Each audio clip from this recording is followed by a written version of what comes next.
பயன்படி இதெல்லாமே வந்துச்சு. சரிங்களா? இது எல்லாமே வந்து சில நேரம் பஞ்ச பிள்ளைங்களும் குறைச்சாங்க. அதை நம்ம திருப்பி வந்து இல்லைல்ல வேற மாதிரி கொண்டாடுறாங்க. அது மாதிரி கொண்டாந்து படிக்கிறாங்க சொன்னாங்க.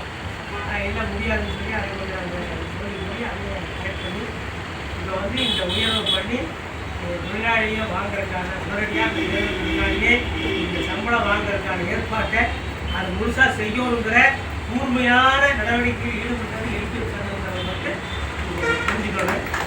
தெரியாது அவர் கேட்டால் நான் தான் முதல் செய்வேன் பொய்யே பேசுவானுங்க. பொய் பேசுறது அந்த கம்யூனிஸ்டுக்காரன் இவரு பேச மாட்டான். கேட்டால் நான் தான்ப்பா வேலை கலவணுமா. அவன் என்ன சொல்லுவான்னா வேலை கெட்டால் தான் தொழிலாளிக்கு நம்ம வாங்கி கொடுத்து தெரியுப்பேன். புரிஞ்சவங்களுக்கு 4 நாள் ஸ்ட்ரைக்கை பண்ணி வெளியில் நின்று அது பிரச்சனை பண்ணி அதையெல்லாம் பண்ணிட்டு பண்ணணுமா. ஆனால் நாம் அதெல்லாம் இல்லை, எதுவுமே இல்லாமே வாங்கி கொடுக்கணுங்கிறதா. அதாவது கடைசி முடியாத பட்சத்துக்கு நம்ம கிடைக்க போகிறோம்.